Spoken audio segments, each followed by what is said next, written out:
the rumble with the B, huh? Bzz. If I told you once, I told you twice. Baby, want no smoke with me. Yes, y'all. So today I just want to talk really one-on-one with one of Baltimore's most influential individuals, black men, okay? My guy. I was going to say, y'all know him as Cool Ant, the neighborhood hero, but we're here to talk about Anthony Williams. Sir. Yes. I am so glad to have you here once again in Thanks, my presence. Queen. You know what I'm saying? We done linked on a lot of health and wellness tips in the past. Yes, and, yes. Celebrations. I thought you were ready to cuss me out earlier. I was like, I was irritated. I'm going to be there. I was irritated with non-responses. And as you see, there's 2 of the 3 individuals. So, that's sis, no shade. She know what it is, but I'll see you on the next run, girl. For sure. Okay.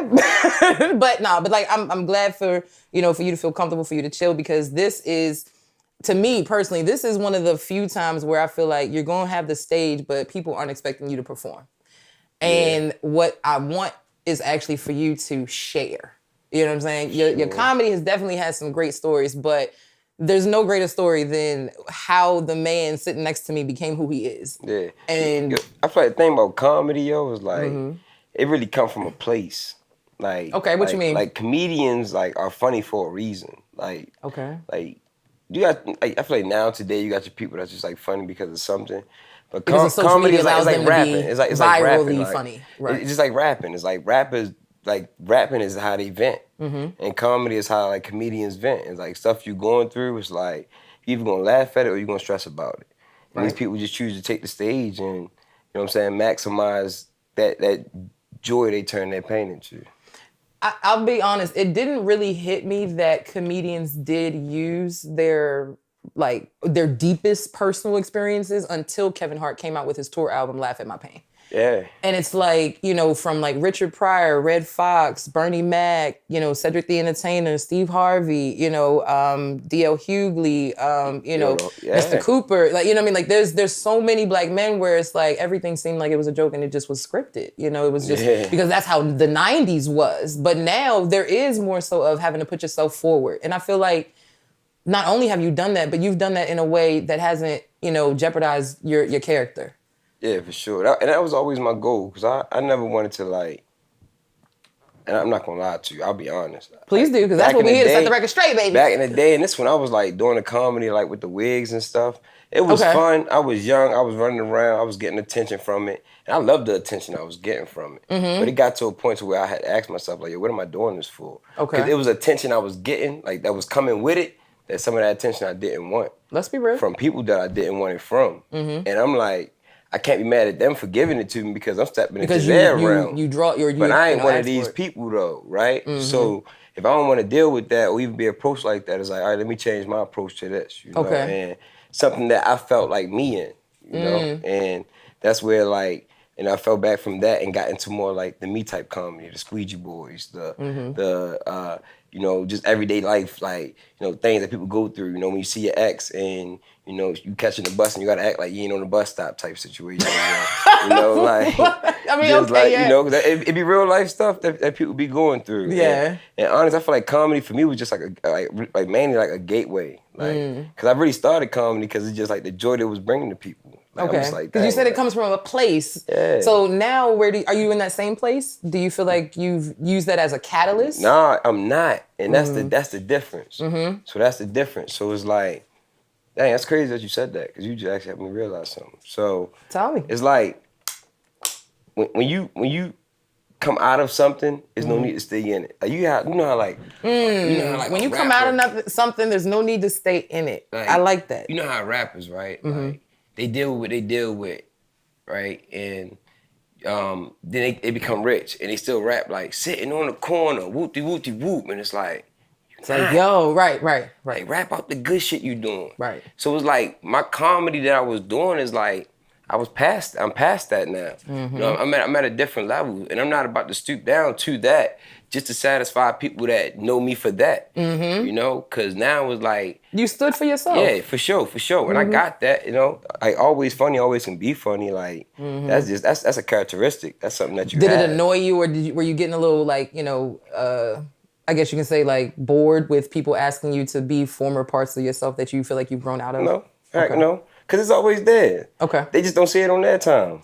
Okay. Like, I'm the same person. It's right in front of your face. Saying? Like, it's right here. Like, you gonna laugh, we gonna joke, we gonna talk about some shit. You know what I'm saying? Like, for real, it's just not gonna be on your time. Like you meet people and they're like, yo, crack a joke. And it's like, no, nigga. First of all, spend some money. Like, right, bless this Cash App real quick. Then maybe a nigga will tell you a joke or two. You know what I mean? Give you a tip too. Maybe, on manners. But real talk, though. Bills is real, man. No, but like I respect, the arts. I respect, people that have turned, art into careers, and you've done that. So you already had something going for yourself, and then you still continuously folded into several other parts, and now you're this health and wellness, mogul. Yeah. Cause the thing is like, and I be telling my friends like in the comedy game, I'm like, bro, just cause you ain't on stage don't mean you're not performing.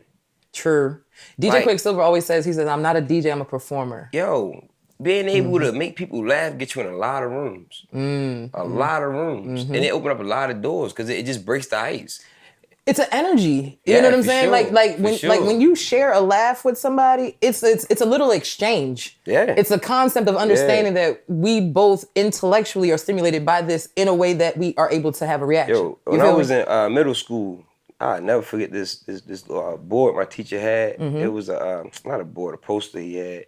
And it was like all these different kids on there, and it said we all smile in the same language.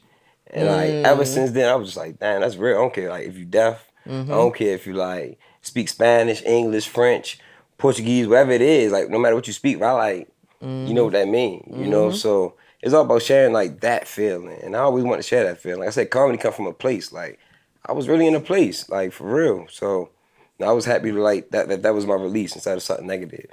I feel like I've heard you even preach this, to the youth. I feel like you've kept such a dedicated, and ambitious, timeline to getting to a place where you're like, no, I'm not succumbing to my environment, and I don't want my people to either. I feel like that message has come so clear. Like, I've met your mother, so I know how it got instilled in you. You know what I'm saying? But at the same time, my question is, the neighborhood hero, what is next for him, and how, in terms of how he will relate to the city of Baltimore?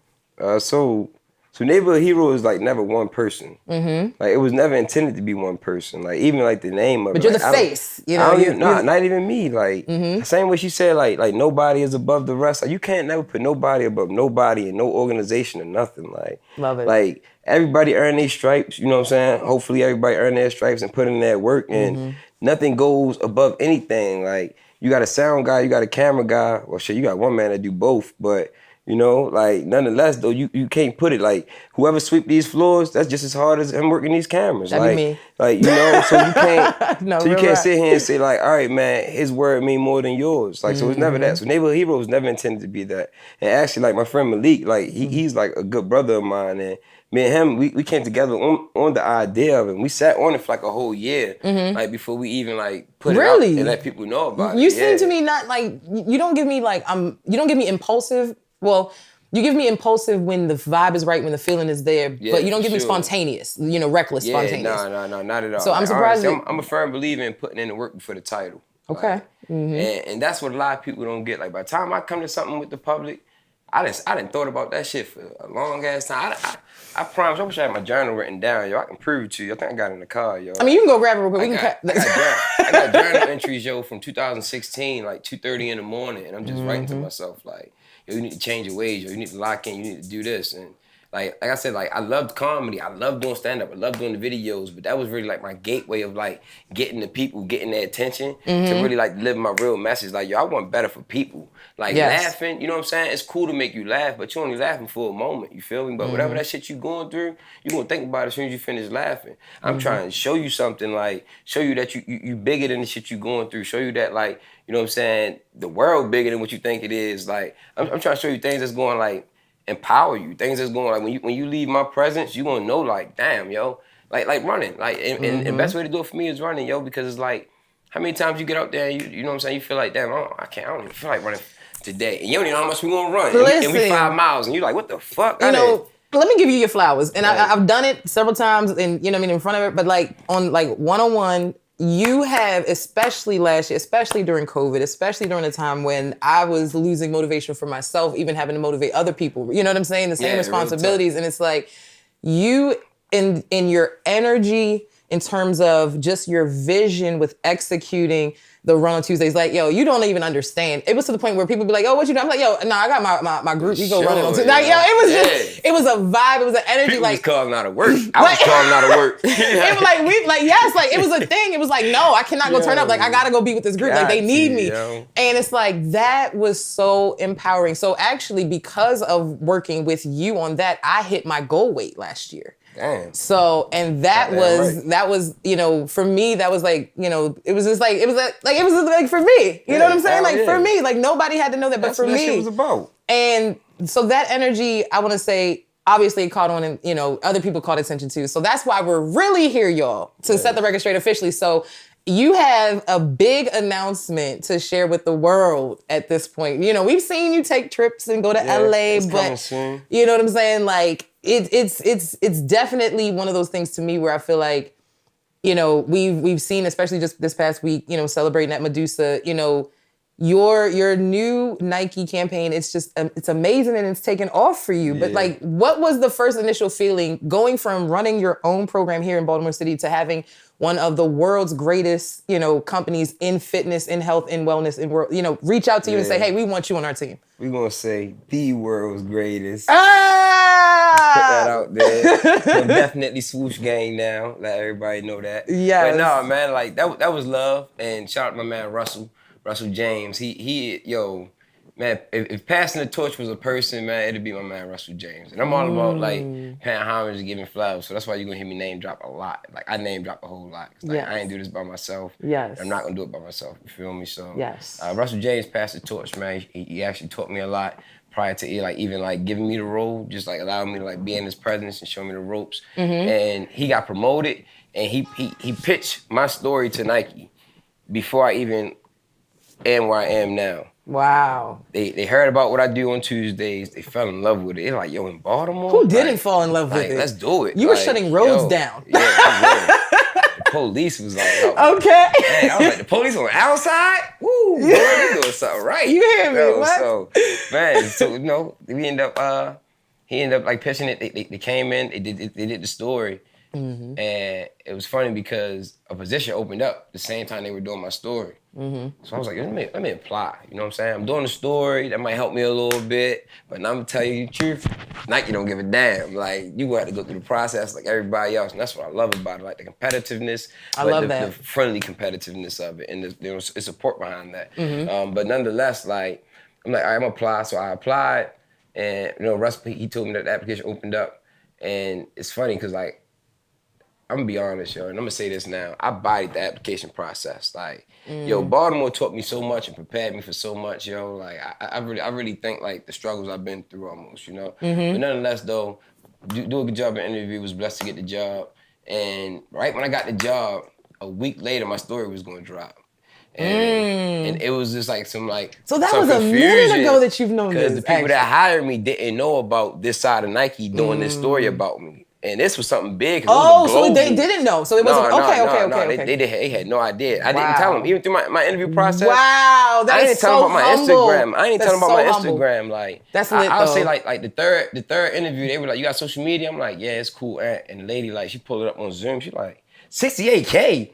I said, yeah. She was like, why didn't you say this in the beginning? I'm like, for what? Like, that's not why I'm here. Like, right. Like, I'm me. Like, I bring what I'm bringing. Because if I had 680, you feel I'm me? still the same person. If I had one, like, I'm still me. Right. Like, straight up. So, nonetheless, end up getting it, you know? And so it was just some stuff going on because like they like, yo, he worked for us. We can't release this. And they're like, well, we already filmed it. That joint's a $500,000 project. Like shot in. So they can't. What? Oh, no, they ain't canceled it. Oh, I was about to say, wait, what? So my supervisor here, real dude, man. Shout out to my man Jake Neal, by the way. He say, shout out to you, Jake. He say, look, man, I'm gonna see what we can do. So he do his thing. I don't even know what he did behind the doors that he did. But he man, did one of them. Next thing you know, I get the release date that the video is gonna be dropped. You know, and it was just like this big thing. So they like, yo, this is a Nike employee that's having a story told of him by Nike. Like, so like I'm walking in stores and employees like, y'all just got an alert about you, bro. Nobody would have ever guessed that on the outside looking in. And I couldn't say nothing. That was hard, yo. That's why I'm like,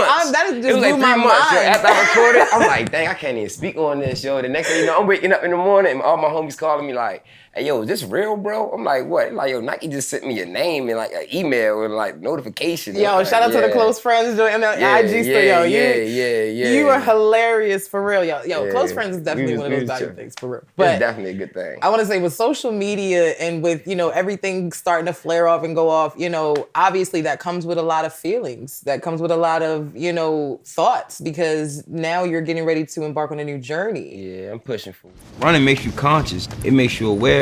It's literally you versus you. Only way to push past your limits is to push your limits. Got on Gucci head to toe just to trap in it. Every day in Baltimore is a wake-up call. Because you can go from your neighborhood and cross one street and be in a completely different life. And that's why I love going to like places like the Harbor, because it gives you that other side. Seeing what running was doing for me, I wanted that feeling for everybody. I started a nonprofit foundation. It was titled Neighborhood Hero. And our goal is to run, which is rebuild, uplift, and nurture the community. Run it up, run it up, run it up. And next thing you know, we're doing community gardens, we're doing community cleanups. Just anything that we can do to just bring some beauty and bring some joy to the city, man, the people around us. I'm not gonna lie, like running is hard. It's harder watching the city just crumble. I want people to find the hero in themselves. What can I do to leave my mark? As well, by the time y'all see this, I'll be, West Coast living, working for Nike in one of their major regions for real, man. I'm really working hard to get to the West Coast. Congratulations. I'm really trying to go to one of the bigger markets, and it's looking good right now. I'm saying congratulations right now because you're destined for greatness. Yeah, for sure, yo. I'm gunning, man, and me, I really feel like, if not me, then who for real? To be quite honest, like you even, like, I hit you up and I said, hey, I got this skit I'm trying to do. You were like, all right, yeah, look, just send me the top of the boom. You know what I'm saying? Yeah. And then here comes Smokey out of nowhere. You know what I'm saying? Yeah, be honest, y'all, I'm big on supporting people that support me. And this year, I was going to stand on that because I had a lot of time where I was spending money with people. I was buying people clothes. It means a lot. Buying people food, and I was doing all that. And somebody like you know what I'm saying? You came to my birthday party, and I didn't even ask you. Like, you feel me? Like, I was chilling. And by myself, solo dolo, because that's when I'm really there to have fun. Yeah. I don't want to. I'm ready to go. That shit mean a lot, yo. That's why I'm not here for you. Like, I'm here, yo. Like, for real. So, I'm big on that now. So anybody that I feel like is in my presence, whenever I can show up for you, I'm gonna show up. So. Period. So what would you say is one of the biggest misunderstandings about who you are? People don't. It's the smile for me, y'all. I'm trying to tell y'all that. Go ahead. Set the record straight. Let them know. People don't be feeling like I've been through shit for real. They feel like everything is handed to you because of how well you take challenges and adversity. Yeah. Like, I can relate to first thing people would say is like, you grew up with a mother and father, didn't you? Now, does that make you feel some kind of way? Does it make you feel like you're less of, less of the part of the culture? Yo, it used to. It used to. And honestly, like, it used to. Mm-hmm. But once as an adult, I realized everybody go through some shit. Right. And you got people whose parents was together that would have been better separated.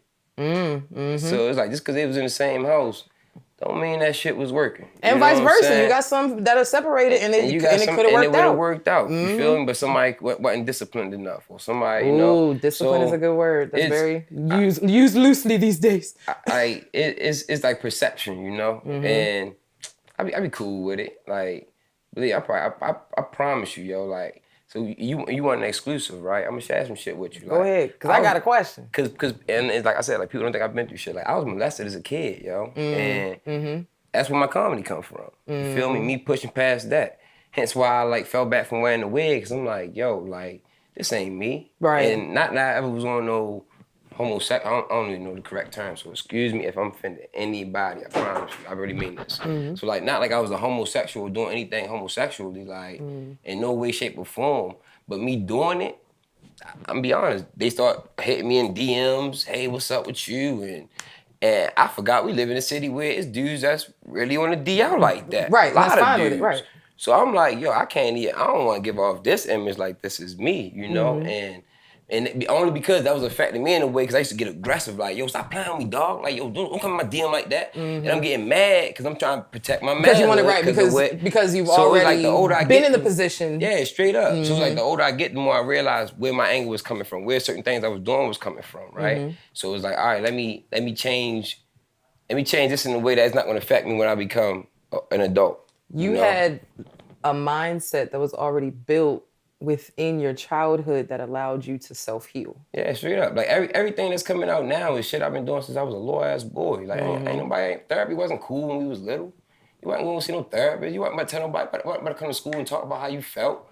You know what I'm saying? What you was going through at home and all that shit. You wasn't about to do that when we was at middle and high school. We packed at the lunch table, the elementary table. What? We talked about your mother, your father. I was just about to say, Jonan and making beats. Yo, somebody say, my mother died. I don't give a fuck. I was fucking why she did. He like, Dad, you gonna fuck my dead mother? And you know what's crazy? And that's what we have on social media now. It's a major representation. Yeah, you know what I'm saying? Self-help was real big when we was kids. So it was like, honestly, I'm gonna be honest, I shout out any early 90s baby or anybody that came up before those times that therapy was cool, because if you made it to this age and you sane, you did something for yourself to get there. Like, for real. Definitely. For real. I appreciate you sharing that, because I feel like it's just so taboo, for Black men to express that they've experienced anything traumatic, period. Yeah, you know what I mean? So, and that's something where I feel like it's a conversation that could be held and could be had probably a whole lot more in our community, not with just Black men, but with Black women especially too. For sure. And it's like, I think that the biggest thing that I take from it is the fact that you didn't allow that anger, you didn't allow your emotions from a situation to change who you were destined to become. And I feel like our city is hurt and they stay there. Honestly. Yeah, if everybody, I always say, like, when people are like, what's the answer that's gonna heal the world? I say, if everybody can be that self on the surface, it'd be good. Cause then you ain't never got fake like nothing to portray nothing to try to hold no image. So you know what I'm saying? You never, like, what are you trying to hide? Like, so I think that when it comes to talking about image, when it comes to talking about who you are, when it comes to talk about, everything that you're trying to portray as far as what you want the youth and, the ones that are following in your footsteps to become is, the greatest part of themselves. I hear you say that all the time. I just want people to be great. But if there was a specific message, now that you have experience, so we've talked about the negative experiences, but now that you have so many positive experiences, what would you say in, just in one statement to the next, I'll say cool aunt, or the next, comedian, or the next, philanthropist, or the next, just Anthony Williams, the next Baltimore influencer to take over? Not to say that they're not already out here doing it, but the one that's younger right now, the one that's, 11, 12, they've been thinking about this and they're just still not sure. What would you say to them into their childhood to help them as far as become more successful to get into what they need to be?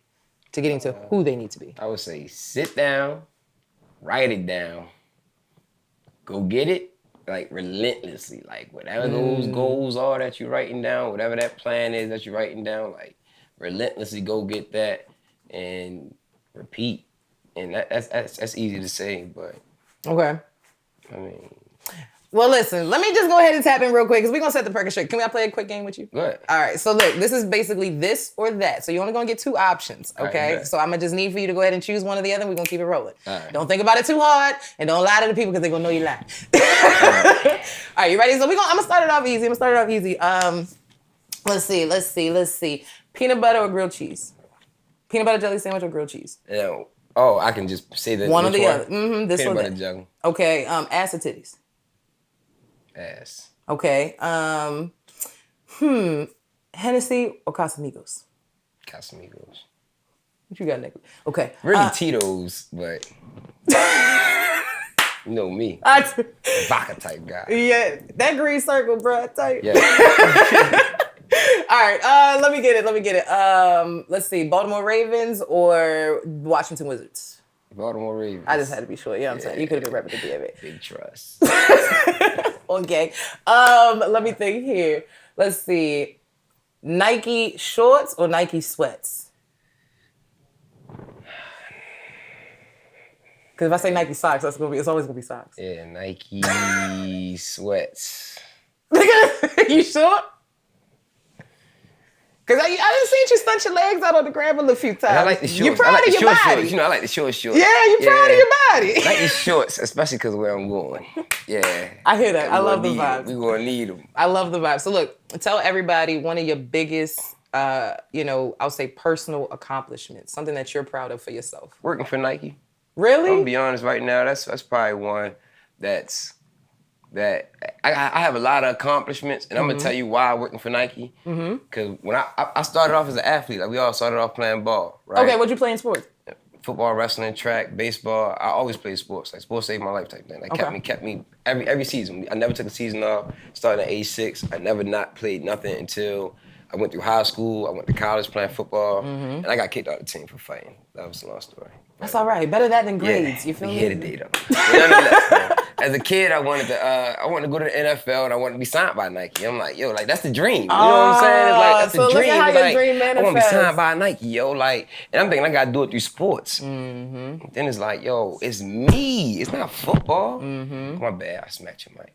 But it's me. You know what I'm saying? It's not the fact that I'm playing ball. It's not the fact that like, I'm on this field. It's like, yo, if that's what you wanted, like that was your goal. And I have a lot of goals, like even like joining the frat, like that was one of my biggest, like, but yet, like this is my career. This is paying me. This is bringing residuals. This is gonna feed my family. You know what I'm saying? I'm in this, and like, yo, this company is amazing. Like, I ain't getting paid to say this, like for real. No, I know. I know. Yo, they really support their employees, and they really push you to be the best you, like outside of Nike, like, and that's the beauty behind it. Like, you can't ask for more, So I get that joy and that energy from your stories that you share, when you're doing your team builders and, from the team. And I'm like, and the way that you connect, that's why I love your personality. The way that you connect with people around you, even if it is, temporarily and short term, if it still feels like it's long and genuine. And that's the goal, though. That's the goal, man. That's the goal. And that's how you tapped in with somebody. Maya Angelou got a quote that say, you might not remember what somebody said or did for you, but you'll always remember how they made you feel. So absolutely, my goal is to make people feel good, man. Like they ain't even know my name. This mic, boy, goddamn. That's how they did. Real live, right? Boy, goddamn. There you go. You have made people feel good from comedy stages to college stages to I would say campuses and crosswalks alike. Yes. So the journey that you have walked and embraced, like sit in it and be very much so, just not even just proud, but just enjoy this time where you're transitioning. Because once the transition is complete, just like you said, there's no going back, right? Yeah. Feel it. See, I picked up what you was putting down. I like that though. You definitely closed that out. You wrote that? Nah, this is all unscripted. Oh, I bet. I've said it 1,000 times in my head. That was nice. I'm not even lying to you. Shit. That's what I told Tasha. I said I've been thinking about this all weekend. Yeah. That should be like a TikTok voice. You know how the people working out over top of the TikTok voices. That should be like one of them. Thank you. You might want to start cropping stuff out. We'll look into that. But y'all, listen. I was gonna say this your girl Queen, man, chopping it up with my guy Cool, and I want to say blessings to you on your new adventures, and I'll say I'll be in LA right along with you every now and then. So I'll holler at you this summer, shorty. That's the goal. We out. You already.